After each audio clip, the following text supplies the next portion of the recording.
Something strange fell from the night sky over the forests of Montana. It was not a shooting star. It was not a plane. It cut through the darkness with a trail of blue fire behind it. The object crashed with a boom that shook the trees for miles around. Amelia Foster sat up in her bed when she heard the crash. Her small wooden cabin trembled. The cups in her kitchen rattled. Her dog Rex began to bark. "It's okay, boy," she said, patting his head. She went to the window and looked out. In the distance, she could see a faint glow between the trees. Amelia had lived alone in these woods for 2 years. After 8 years as an army medic, she had seen enough of people and their wars. Here she found peace. She treated the occasional hiker with a sprained ankle, or the hunters who came during deer season. Mostly she kept to herself. She should have called someone about the crash. The forest rangers. The police.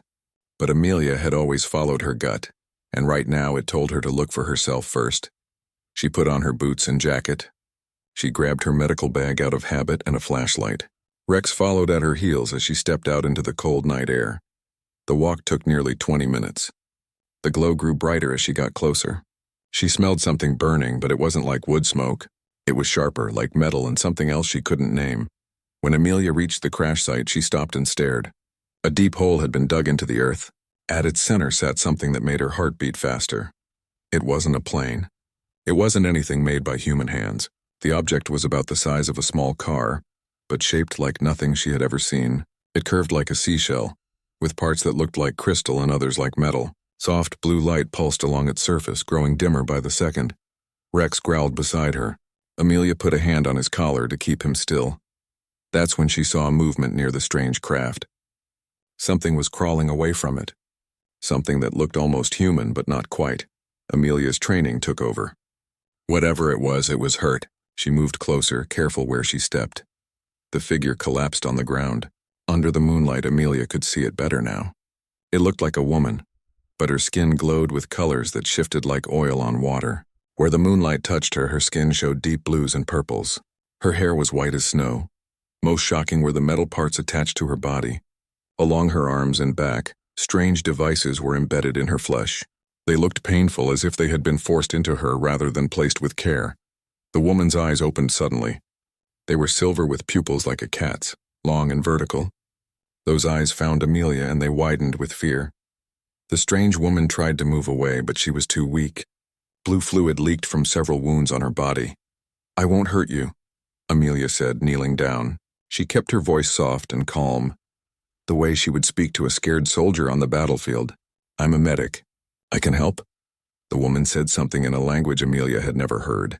It sounded like music and breaking glass at the same time. "I don't understand," Amelia said. She pointed to herself. "Amelia," then she pointed to her medical bag. "Help," the woman seemed to understand. She stopped trying to move away. Her silver eyes studied Amelia's face. Amelia opened her medical bag and took out gauze pads. She reached toward one of the wounds where blue fluid leaked out. The woman grabbed her wrist with surprising strength. "It's okay," Amelia said again. "Help!" The woman let go. Amelia pressed the gauze against the wound. The blue fluid soaked through quickly. It was warm to the touch, almost hot. "We need to get you somewhere safe," Amelia said, though she knew the woman probably couldn't understand her. "Can you walk?" As if in answer, the woman tried to stand. Her legs shook. Amelia put an arm around her waist to support her. The woman was lighter than she looked, as if her bones were hollow like a bird's. Together, they began the slow walk back to Amelia's cabin. Rex circled them nervously, still growling low in his throat. They had gone less than 100 yards when a sound came from above. A high-pitched whine like a jet engine, but quieter. Amelia looked up. 3 lights moved across the sky, too fast and too silent to be airplanes. The woman saw them too. Her body tensed. She spoke again in her strange language, but this time Amelia understood one word clearly. "Hide." Amelia didn't question it. She helped the woman into a thick stand of trees, where the branches would hide them from above. They crouched down as the lights passed overhead. The strange craft at the crash site suddenly flared bright blue. A moment later, it exploded in a flash of light. The blast shook the ground but made almost no sound. When Amelia looked again, nothing remained of the craft but a scorched hole in the earth. The woman nodded as if satisfied. She had done this somehow, Amelia realized. She had destroyed her own ship. "They're looking for you," Amelia said. It wasn't a question. The woman's eyes met hers. She nodded once. "Then we'd better not be here when they come back," Amelia said. She helped the woman up again. "My cabin isn't far." The walk back took twice as long with the injured woman. By the time they reached the cabin, the woman could barely stand. Amelia helped her to the couch and went to work examining her wounds. The blue fluid seemed to be blood. The wounds were slowly closing on their own, faster than human cuts would heal. The metal parts embedded in the woman's skin worried Amelia most. They looked painful and wrong, like weapons grafted onto flesh. The woman watched Amelia work without making a sound. When Amelia finished bandaging the worst wounds, she brought the woman water. The woman sniffed it carefully before drinking. "You're safe here," Amelia said. "For now, at least." Outside, the night had grown quiet again. But Amelia knew something had changed. Whatever had fallen from the sky, whoever this strange woman was, nothing would be simple again. As if reading her thoughts, the woman spoke. This time, to Amelia's shock, she used English words. "Not safe," the woman said, her voice raspy and strange. "They will come." Amelia stared at her. "You can speak English?" The woman touched her throat. One of the metal devices there glowed softly. "Learning," she said. "Your language. Who's coming?" Amelia asked. "Who are you running from?" The woman's silver eyes looked toward the window, toward the sky beyond. "Hunters," she said. "They made me weapon. I escaped." Before Amelia could ask more questions, the woman's eyes closed. She had passed out from exhaustion or pain or both. Amelia checked her pulse. It was steady but strange, too fast for a human heart. Amelia went to the window and looked out at the night sky. Somewhere up there, someone was hunting this woman. Someone had turned her into a weapon and was coming to take her back. "Well," Amelia said to herself, "they'll have to go through me first." She didn't know why she felt so protective of this stranger from the stars. Maybe it was the medic in her, sworn to help those in need. Maybe it was the soldier, ready to fight against those who would harm the defenseless. Or maybe it was simply that, for the first time in 2 years, Amelia had found someone who seemed more alone than she was. Amelia woke to the smell of something burning. She jumped up from the chair where she had fallen asleep watching over the alien woman. The strange visitor was no longer on the couch. Amelia found her in the kitchen holding a metal spoon that was melting in her hand. The woman dropped it when she saw Amelia. "Sorry," she said. Her English was better now, though still stiff and formal. "Your tools are fragile." "It's just a spoon," Amelia said. "Are you hungry?" The alien woman nodded. "My body needs energy to heal. I'm Amelia," she said, pointing to herself again. "What should I call you?" The alien made a sound like wind chimes in a storm. "That is my name, but you cannot say it." She looked around the cabin and saw a book on astronomy on Amelia's shelf. She pointed to a word. "Call me this, Lyra," Amelia read. "Like the constellation." "Yes, I come from there." Far away, Amelia made eggs and toast. Lyra watched with interest, then copied Amelia's movements with the fork. She ate 3 plates of food. "Your English is getting better," Amelia said. Lyra touched the metal device on her throat. "This helps me learn languages. I took information from your talking box while you slept. My radio. Yes, many voices. Many words." Amelia poured coffee for both of them. "Who's hunting you, Lyra?" Lyra's silver eyes darkened. "They are called the Harvesters. They take beings with special gifts and turn them into weapons." She held up her arm, showing the metal embedded in her blue-purple skin. "My people can control energy. The Harvesters put these in me to use that power for war." "You escaped?" "Yes, during a battle. I killed many Harvesters and stole a ship." Lyra looked down at her hands. "I am the only one who has ever escaped them. They will not stop until they find me. Those lights in the sky last night? Hunter ships. 3 of them. They will search for my crash site." Amelia thought about this. "We should contact someone." "The government?" "No." Lyra stood up suddenly. The lights in the cabin flickered. "Your leaders would study me like the Harvesters did. Cut me open to see how I work." Amelia couldn't argue with that. She'd seen how her own government treated threats and assets. "Then we need to get you somewhere safe, away from here." "There is no safe place," Lyra said. "Not while they hunt me." Before Amelia could respond, Rex started barking at the door. Both women froze. "Someone is coming," Lyra whispered. Amelia went to the window and looked out. A black SUV was coming up the dirt road to her cabin. Men in dark suits were inside. Government, Amelia said. They must have detected the crash. Lyra backed away from the window. They will take me. Not if I have anything to say about it. Amelia grabbed her hunting rifle from above the fireplace. Stay out of sight. I'll talk to them. Lyra hid in the bedroom as Amelia went to the door. She opened it just as the SUV stopped and two men got out. Ms. Foster? One of them asked. He had a clipboard and a fake smile. I'm Agent Wilson from the National Weather Service. We're investigating reports of a meteorite that may have landed in this area last night. Amelia leaned on her rifle. Weather Service agents carry guns now? She asked, nodding to the bulge under his jacket. The man's smile flickered. Just a precaution in bear country. Did you see or hear anything unusual last night? Heard something that might have been thunder. Saw some lights in the sky. Thought it was the northern lights. The second agent was walking around the side of the cabin looking at the ground. Mind if we take a look around your property? The first agent asked. Actually, I do mind, Amelia said. This is private land. If you want to look around, you'll need a warrant. The man's smile disappeared completely. Ms. Foster, if you're hiding something... A crash from inside the cabin cut him off. Both agents reached for their guns. My dog, Amelia said quickly. He knocks things over. The second agent spoke into a radio on his wrist. Possible contact at the cabin. Requesting backup. Amelia's heart sank. This was about to get ugly. The bedroom window shattered as Lyra jumped through it. She hit the ground running. There, the second agent shouted. He fired his weapon, but Lyra was too fast. She disappeared into the trees. The first agent shoved past Amelia, knocking her down. Both men ran after Lyra. Amelia scrambled to her feet. She ran inside and grabbed her medical bag and a backpack. She stuffed it with food, water bottles, and a first aid kit. She called for Rex, who came running. Good boy, she said, patting his head. We've got to go. She went out the back door and circled around through the trees, away from where the agents had gone. She whistled softly, hoping Lyra would hear. A hand grabbed her arm, pulling her behind a large pine tree. It was Lyra.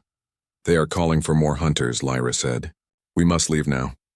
My truck is behind the cabin, Amelia said. We can... The sound of helicopter blades cut her off.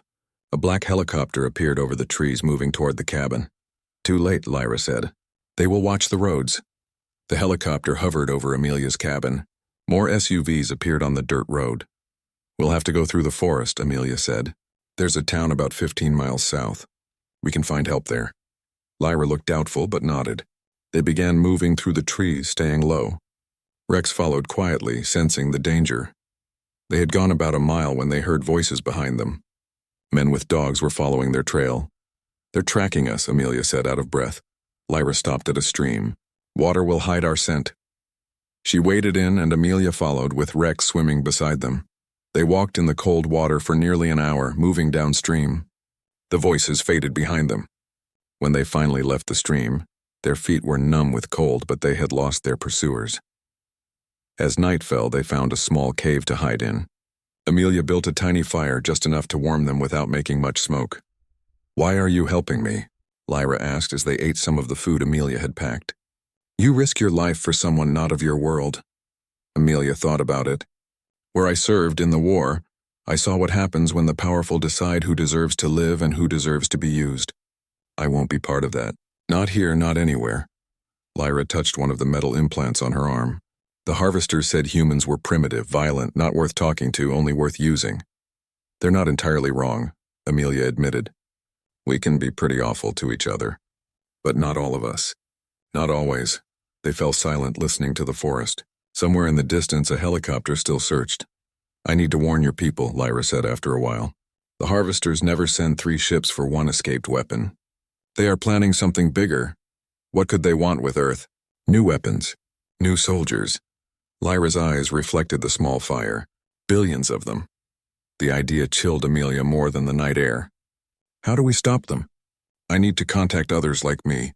Other escaped weapons. They help each other when possible. How do we do that?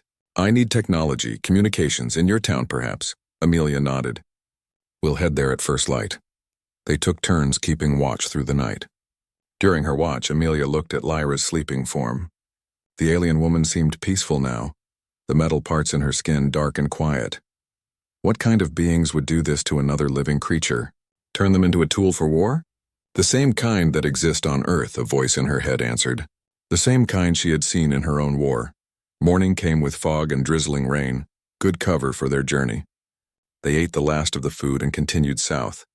By midday, they could see the small town of Pine Ridge in the valley below.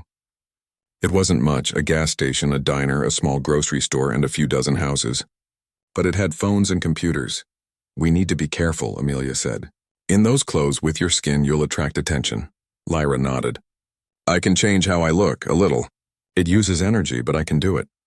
Before Amelia's eyes, Lyra's skin began to shift. The blue-purple glow faded, replaced by a pale pink that looked almost human. Her white hair darkened to blonde. Only her silver eyes remained strange. Best I can do, Lyra said, her voice strained. It's amazing, Amelia said. We'll say you have a rare eye condition. Keep your head down and stay close to me. They walked into town looking like two hikers with a dog. Amelia led them to the diner, figuring it was the best place to gather information without looking suspicious. The diner was half full. A few people looked up when they entered, then went back to their meals. Amelia chose a booth in the corner, positioning Lyra with her back to the room. A waitress came over. Haven't seen you around before, she said to Amelia. Just passing through, Amelia said. Hiking the North Trail. In this weather, the waitress raised an eyebrow. We like a challenge, Amelia said with a smile. Could we get 2 coffees and whatever's hot for lunch? Sure thing, honey. When the waitress left, Lyra leaned forward. There, she whispered, pointing to a TV above the counter. Look. The TV showed Amelia's cabin surrounded by government vehicles. The words Meteor Investigation scrolled across the bottom of the screen. They're covering it up, Amelia said. But they're still looking for us. I need a communications device, Lyra said. A phone or computer. We'll figure something out, Amelia promised. Let's eat first. Then we'll find you what you need. Outside the diner window, more rain began to fall. In the reflection of the glass, Amelia saw a black SUV slowly driving down the main street. The hunters had found their trail again. Amelia grabbed Lyra's hand under the table. Don't look now, but we've got company. Black SUV outside, Lyra stiffened. Government agents? Maybe. Amelia casually looked around the diner. There's a back door by the restrooms. When I say go, we walk calmly that way. The waitress returned with their coffees. Food's coming right up. Actually, Amelia said, pulling out some cash. Could we get that to go? My friend isn't feeling well. The waitress frowned but took the money. Sure thing. Be about 5 minutes. As soon as she left, Amelia saw 2 men in dark suits enter the diner. They weren't the same agents from her cabin, but they had the same cold, searching eyes. Go, Amelia whispered. Now. They slid out of the booth. Amelia called Rex to her side, and they walked toward the restrooms, trying not to move too quickly. Amelia could feel eyes on her back. Ms. Foster? A man's voice called. Amelia kept walking, her hand on Lyra's arm. Amelia Foster. Stop where you are. Lyra looked at her with alarm. Amelia pushed open the door to the women's restroom, shoving Lyra inside. The window, she said quickly. Go, I'll meet you behind the gas station. Lyra hesitated. You should come now. They'll follow us both. I'll distract them. Go. Lyra climbed onto the sink and opened the small window. She looked back once, then squeezed through it with surprising ease. Amelia took a deep breath and walked back into the diner. The 2 agents stood by her table, looking annoyed. Can I help you? She asked. Amelia Foster. One of them said, That's me. Do I know you? Agent Parker, Homeland Security. We need to ask you some questions about the meteor that landed near your property. I already told the other agents everything I know, Amelia said, which wasn't much. Where's your friend? The second agent asked, looking around. Bathroom, Amelia said. Bad case of hiker's stomach, if you know what I mean. The first agent stepped closer. Ms. Foster, we have reason to believe you're harboring a person of interest. That's a federal offense. I don't know what you're talking about, Amelia said. I'm just having lunch with a friend I met on the trail. The waitress appeared with a bag of food. Here's your order, honey. Thanks, Amelia said, taking it. My friend might be a while. Could you point me to the nearest pharmacy? She needs something for her stomach. Down the street next to the hardware store, the waitress said. Thanks. Amelia turned to the agents. If you want to talk more, I'll be around town for a few hours. Right now, my friend needs medicine. She walked toward the door, Rex at her heels. The agents watched but didn't stop her. Outside, she turned as if heading toward the pharmacy, then ducked between two buildings as soon as she was out of sight. She circled around to the back of the gas station. Lyra wasn't there. Amelia's heart raced. Had she been caught already? A soft whistle came from behind a dumpster. Lyra crouched there, her human disguise still holding but her face strained with the effort. "They know who you are," Lyra said. "Yeah, I figured they might," Amelia replied. "They're searching the whole area. We need to get out of town." "I still need to send a message," Lyra insisted. "Without it, others like me won't know the danger." "The harvesters will capture them one by one," Amelia thought quickly.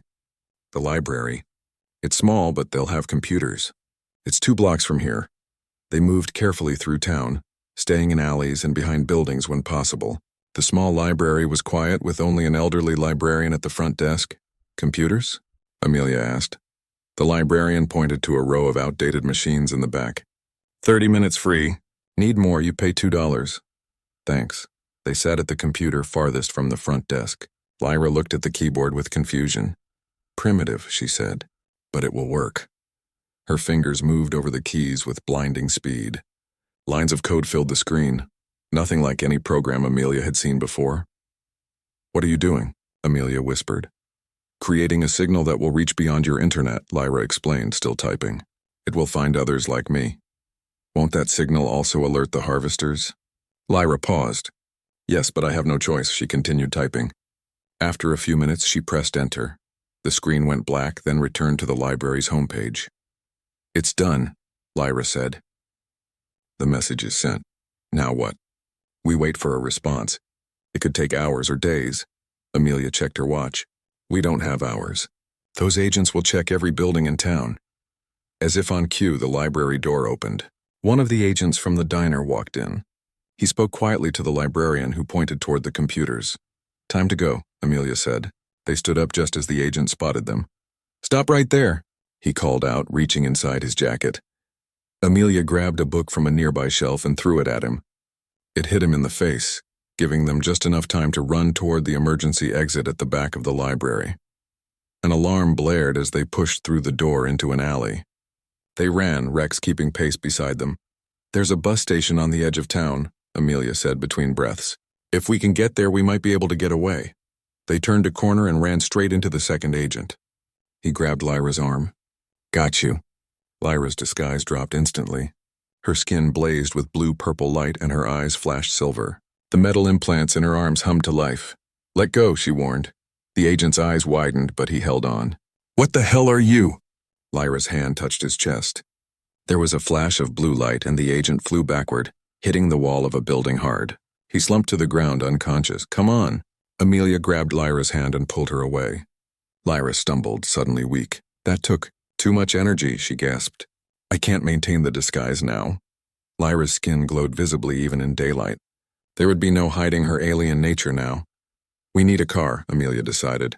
"The bus is too public." They found a pickup truck parked behind a store, keys still in the ignition. Amelia helped Lyra into the passenger seat, then whistled for Rex, who jumped into the back. "I'm sorry about this," Amelia said as she started the engine. She wasn't in the habit of stealing, but desperate times called for desperate measures. They drove out of town, taking back roads to avoid the main highway. Lyra leaned against the window, her eyes half closed.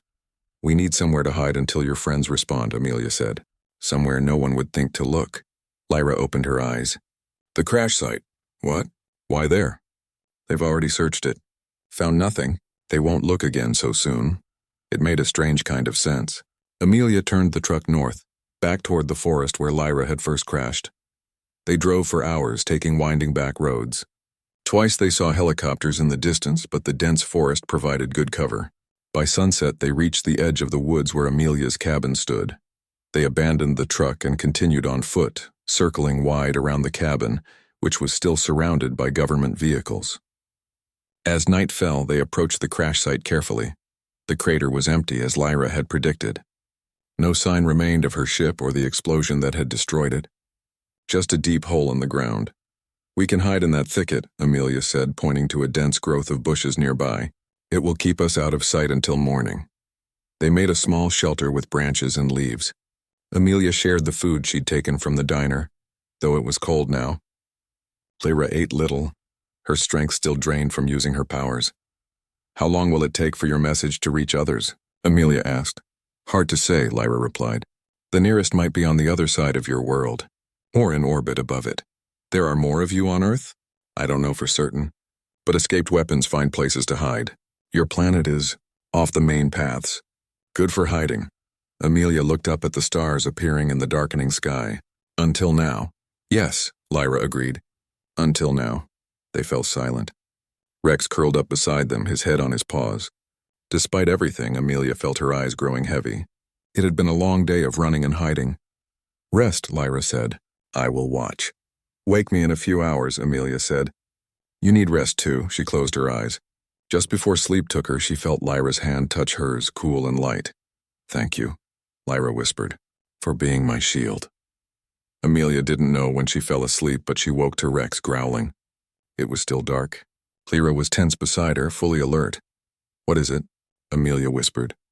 Listen, Lyra said. At first, Amelia heard nothing. Then she caught it, a faint whirring sound like machinery moving through the forest. It wasn't the sound of a helicopter or a vehicle. It was something else. One of them found us, Lyra said, her voice tight with fear. A hunter. The agents. No, a real hunter. From the ships, the sound grew closer. Through the branches of their shelter, Amelia saw something moving among the trees. It was tall, at least 7 feet, and moved with a strange, fluid grace. In the moonlight, she could make out a form that was neither fully machine nor fully living creature. Its body was armored, with limbs that ended in what looked like weapons. Its head had no face, only a cluster of glowing red sensors. Stay very still, Lyra breathed. It hunts by movement and energy signatures. The hunter paused, its head turning slowly from side to side. It was searching. Rex's growl grew louder. Amelia put her hand on his muzzle, trying to quiet him, but it was too late. The hunter's head snapped toward their hiding place. It moved with terrifying speed, covering the distance in seconds. A metal arm smashed through their shelter, scattering branches and leaves. Dawn broke over the forest.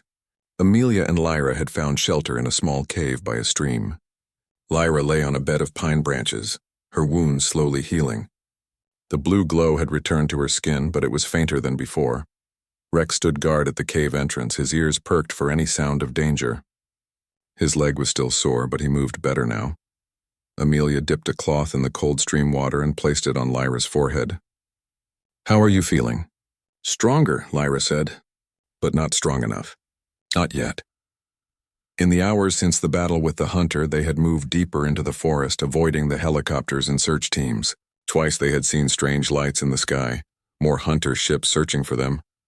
Your message, Amelia said. You said help was coming. How will they find us? Lyra touched the largest metal implant on her chest. It sends a signal they can track. But the hunters can track it too if they get close enough. That's why the hunter found us at the crash site? Yes, I was too weak to block the signal. Amelia looked out at the morning sky. Your friends, the other weapons. Are they like you? Some? Lyra sat up slowly. Some are different. From different worlds. Different species. But all were taken by the harvesters. All were changed. And they escaped? Lyra nodded. Over many years. One by one. We help each other when we can. Why Earth? Why did you come here? Not by choice. Lyra's silver eyes looked distant. My ship was damaged in the escape. Your world was the closest I could reach before it failed. A twig snapped outside. Rex growled, the fur on his back rising. Amelia reached for a heavy branch she had shaped into a crude club. A squirrel darted past the cave entrance. Rex relaxed. Just wildlife, Amelia said, lowering the club. But we should move soon. This area will be crawling with agents by midday. Where will we go? Amelia had been thinking about this. There's an old fire lookout tower about 10 miles west of here. It's been abandoned for years. It would give us a good view of the area, and it's high enough that your friends might spot it easier. Lyra nodded. Good plan. I can walk now. They gathered their few belongings and left the cave. The forest was quiet in the morning light, with mist rising between the trees. They moved carefully, Amelia leading the way using her knowledge of the terrain to avoid open areas where they might be spotted from above. After a few hours of walking, they stopped to rest. Amelia shared the last of the food from her pack. "Tell me about your home," she said as they ate. "Your real home before the harvesters." Lyra's face softened. "My world is called Thalassa. It orbits a blue star. The light there makes everything look like it's underwater." She gestured to her skin. "We all look like this, but with different patterns.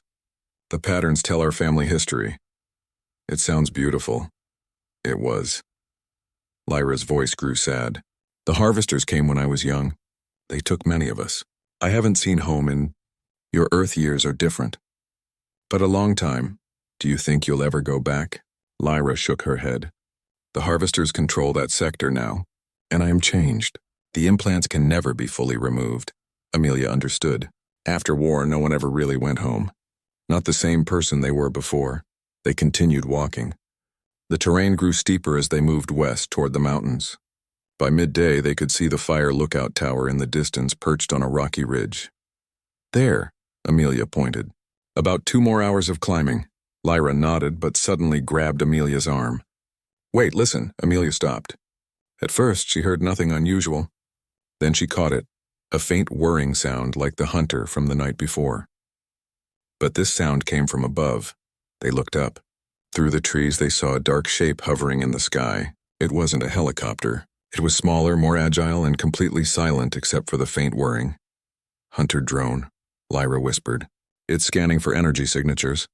They froze, hardly daring to breathe. Rex stood still beside them, sensing the danger. The drone moved slowly back and forth in a grid pattern. It was searching methodically. "It hasn't spotted us yet," Lyra said. "But it will. My signal is getting stronger as I heal. Can you block it?" "Not completely." "Not yet." Amelia looked around. They were exposed on the hillside. There was nowhere to hide that the drone wouldn't be able to scan. "We need a distraction," she said. "Something to draw it away." Lyra touched one of the smaller implants on her arm. "I can create a pulse. A burst of energy away from here. It might follow it." "Will that hurt you?" Lyra's mouth tightened. "Yes, but less than being caught." "Do it." Lyra closed her eyes. The implant under her fingers began to glow bright blue. She pointed toward a distant part of the forest, far from their path to the tower. There was a flash of blue light, too quick for human eyes to follow. Then in the distance, a tree exploded. The drone immediately changed direction, moving rapidly toward the explosion. "Now," Lyra said, her voice strained. "While it's distracted." They hurried up the slope, keeping to the cover of trees as much as possible. Lyra stumbled once, weakened by the energy she had expended, but Amelia caught her arm, keeping her on her feet. They reached a rocky outcrop that provided a moment's shelter. From there, they could see the drone hovering over the site of the explosion, scanning the area. "It won't be fooled for long," Lyra said. "As soon as it finds no trace of me there, it will expand its search." "Then we keep moving," Amelia said. "The tower isn't far now." They continued climbing. The trees thinned as they gained altitude, making it harder to stay hidden. But the rocky terrain offered its own kind of cover, caves and overhangs where they could duck out of sight if needed. The tower grew closer. It stood on the highest point of the ridge, a wooden structure weathered by years of exposure to the elements. The windows were broken, and the stairs leading up to the observation platform looked rickety, but it was still standing. "Almost there," Amelia encouraged. "Just a little further." Lyra stumbled again. This time, when Amelia caught her, she could feel the alien woman trembling. "What's wrong?" "Something else," Lyra gasped. "Something coming." Amelia followed Lyra's gaze upward. At first, she saw nothing but clear blue sky. Then she spotted it, a dark shape much larger than the drone, descending rapidly toward the forest. "Another hunter ship?" "No." Lyra's face showed a mix of fear and hope. "It's one of us, an escaped weapon. But they're being followed." As Amelia watched, a second ship appeared in the sky, pursuing the first. It was angular and predatory, clearly a warship. Red beams of energy shot from it toward the smaller craft. "We have to help them," Lyra said. "How?" "We're stuck on this hillside with no weapons." Lyra straightened, a new determination in her eyes. "I am the weapon." She pointed to the tower. "Get there. Signal them. I'll draw the harvester ship away." "No." Amelia grabbed her arm. "You're too weak. They'll capture you or kill you. If they capture my friend, it's the same result. More harvesters will come." Amelia knew Lyra was right, but she couldn't bear the thought of the alien woman facing the harvesters alone. "We go together," she insisted. "To the tower. If your friend sees your signal, they can help us fight." Lyra hesitated, then nodded. Quickly then. They ran the rest of the way up the ridge, no longer concerned about staying hidden. The battle in the sky above had everyone's attention now. Even the drone had abandoned its search to join the attack on the incoming ship. They reached the base of the tower. The stairs creaked under their weight as they climbed to the observation platform. From there they had a clear view of the aerial battle. The smaller ship, Lyra's ally, was making incredible maneuvers, dodging most of the harvester ship's attacks. But it had taken damage. Smoke trailed from one side. "They won't last much longer," Lyra said. "I have to signal them." She stepped to the edge of the platform. The metal implants all over her body began to glow. Blue energy crackled around her like lightning. "Stay back," she warned Amelia. "This will use all the power I have left." Amelia moved to the other side of the platform with Rex beside her. The tower trembled as Lyra gathered more energy. With a cry that sounded like both pain and defiance, Lyra raised her arms. A column of blue light shot upward from her body, reaching into the sky like a beacon. The effect was immediate. Both ships turned toward the tower. The smaller ship changed course, moving directly toward them. The harvester ship followed. Lyra fell to her knees, the light fading. Amelia rushed to her side. "Did they see? Did it work?" Lyra nodded weakly. "They're coming. But so are the harvesters." The smaller ship reached them first. It hovered beside the tower, close enough that Amelia could see its pilot through a transparent section. A being that looked almost human, except for skin that seemed to shift like sand and eyes that glowed orange. A hatch opened in the side of the ship. The pilot's voice came from it, speaking in the same musical language Lyra had used when they first met. Lyra responded in the same tongue, her voice faint. Then she switched to English for Amelia's benefit. "He'll take us, both of us, but we have to jump." Amelia looked at the gap between the tower and the ship. It was about 6 feet, a difficult jump under normal circumstances, nearly impossible with Lyra in her weakened state. "I'll carry you," Amelia decided, "and throw you across. Then I'll jump with Rex." Before Lyra could protest, the harvester ship opened fire. Red energy beams struck the tower. Wood splintered and burned. The whole structure shuddered. 3 days passed in sanctuary. Lyra recovered slowly in a medical chamber that looked like a pool of glowing blue liquid. Amelia rarely left her side, sleeping on a makeshift bed nearby. Rex stayed close too, making friends with some of the aliens who found his fur fascinating. Amelia learned that Sanctuary had existed on Earth for nearly 20 years. The first escaped weapons had found the abandoned mine and gradually built it into a safe haven. There were 37 refugees now, from 17 different worlds. All bore the scars and implants of harvester captivity. All had fought for their freedom. On the morning of the 4th day, Lyra emerged from the healing chamber. Her blue-purple skin glowed with renewed strength. The metal implants in her body looked cleaner somehow, less like invasive technology and more like parts of her. "You look better," Amelia said, helping her to a seat. "I feel better," Lyra replied. "Thank you for staying with me." "I didn't have anywhere else to go," Amelia said with a small smile. "My cabin is probably crawling with government agents. You could go back to your world, your life. We could help you create a new identity." Amelia shook her head. "There's nothing out there for me. Not anymore." She looked around at the strange beings who had welcomed her without question. "Besides, I think I might be useful here." Kay approached them. His sand-like skin shifted in patterns that Amelia had learned indicated happiness. "The council wants to speak with both of you," he said. The council consisted of 5 escaped weapons who made decisions for Sanctuary. They met in a chamber deep in the mine, around a table made from crystal similar to parts of Lyra's crashed ship. Vax, the leader, had translucent green skin that revealed the flow of his blood and organs. Beside him sat Noor, who appeared almost human except for eyes that were completely black. Then there was Krell, whose body seemed made of interlocking plates like armor. The 4th was Ezzy, small and bird-like with feathers that changed color with her mood. The 5th Talon was the most alien, a being of pure energy contained in a suit of advanced technology. "We have heard what happened," Vax said, his voice deep and resonant. "Lyra, you were pursued by 3 hunter ships. This is unprecedented for a single escaped weapon. The harvesters want me back badly, Lyra said. My abilities are valuable to them. It's more than that, Krell said, his voice clicking like stones. Our scouts report a harvester dreadnought has entered Earth orbit. A full invasion force. Amelia felt cold fear settle in her stomach. Invasion? Of Earth? Not conquest, Noor explained, her voice soft. Harvest. They see your world as a new source of weapons, billions of potential subjects.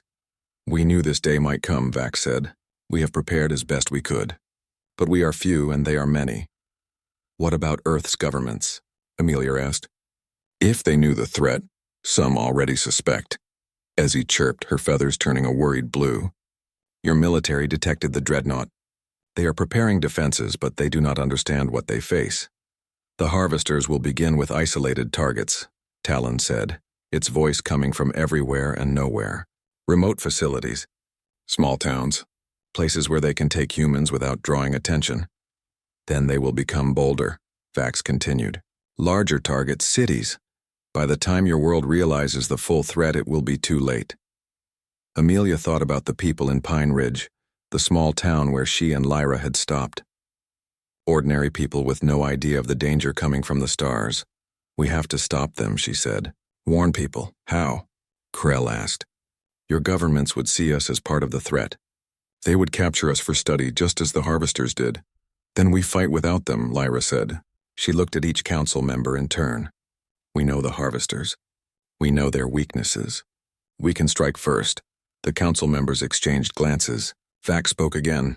We have discussed this. We believe there is a way to disable the dreadnought, but it would require getting aboard. A suicide mission, Noor added. Not necessarily, Kay said. He had been standing quietly near the door but now stepped forward. My ship is damaged, but the stealth systems still work. With repairs, we could approach the dreadnought undetected. And then what? Amelia asked. Even if you get aboard, the ship must be massive. How would you disable it? Lyra touched the largest implant on her chest. These devices connect us to harvester technology. They let them control us, but the connection works both ways. With the right access, we could upload a virus to their systems. I've been developing such a virus for years, Kay said. It would target their control networks, free any weapons they've already taken from Earth, disable their hunting systems. But to upload it, someone would need to reach the central processing core, Vax said, the most heavily guarded section of any harvester ship. The room fell silent as everyone considered the dangerous plan. I'll go, Lyra said finally. It's my fault they came here. I led them to Earth. You won't go alone, Amelia said without hesitation. She turned to the council. I know I'm just a human. I don't have your powers or technology, but I know Earth. I know how humans think and react. You'll need that. Vax studied her with his strange, transparent eyes. You understand the risk? If captured, the harvesters will not kill you. They will turn you into what we once were. I understand, Amelia said. She looked at Lyra. But someone once became my friend when they could have seen me as just another primitive human. I'm returning the favor. Lyra's silver eyes seemed to glow brighter. Then we go together. Not just you two, Kay said. I'll pilot the ship, and we'll need others. A small team, but with diverse abilities. I will join you, said a voice from the doorway. A tall figure stepped into the room. She looked almost human, with pale skin and white hair. But her eyes were solid gold without pupils. My name is Mira. I can interface directly with harvester systems. I was a navigator before I escaped. And I will come, said another voice. This belonged to a being that seemed made of living metal, with limbs that could reshape themselves into tools or weapons. I am Forge. I can breach any door or barrier on the ship. Vax looked at each volunteer in turn, then nodded. 5 then. A small enough team to move undetected, large enough to have a chance of success. When do we leave? Amelia asked. The repairs to Kay's ship will take 2 days, Vax said. Use that time to prepare. The harvesters have already begun taking humans. Every hour we delay costs lives. As the meeting ended, Lyra and Amelia walked together through the tunnels of Sanctuary. Other escaped weapons nodded to them respectfully, word of their mission already spreading. You don't have to do this, Lyra said quietly. This isn't your fight. It became my fight when they came to my world, Amelia replied. Besides, I'm pretty sure I lost my job when I stole that pickup truck. The joke surprised a laugh from Lyra. "You are strange, Amelia Foster. On my world, we have a saying. The brightest stars burn in unexpected places. On my world, we say, stick with your friends when the going gets tough." Lyra touched Amelia's hand lightly. Friends, yes. The next 2 days passed quickly. Kay and Forge worked on the ship, repairing damage from the crash and enhancing its stealth capabilities. Mira taught Amelia about Harvester ship layouts and protocols. Lyra trained with her energy manipulation, growing stronger each day. Amelia spent hours in Sanctuary's armory, learning to use captured Harvester weapons. She chose a rifle-like device that fired pulses of energy that could stun or kill, depending on the setting. "You're a quick learner," Mira observed as Amelia hit a target perfectly. "I was a medic in the army," Amelia explained, "but all medics learn to shoot." On the morning of the third day, the team gathered at the repaired ship. It looked sleeker now, its hull covered in a material that seemed to absorb light rather than reflect it.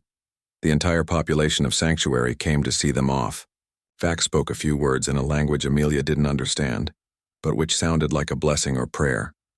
"What did he say?" she asked Lyra as they boarded.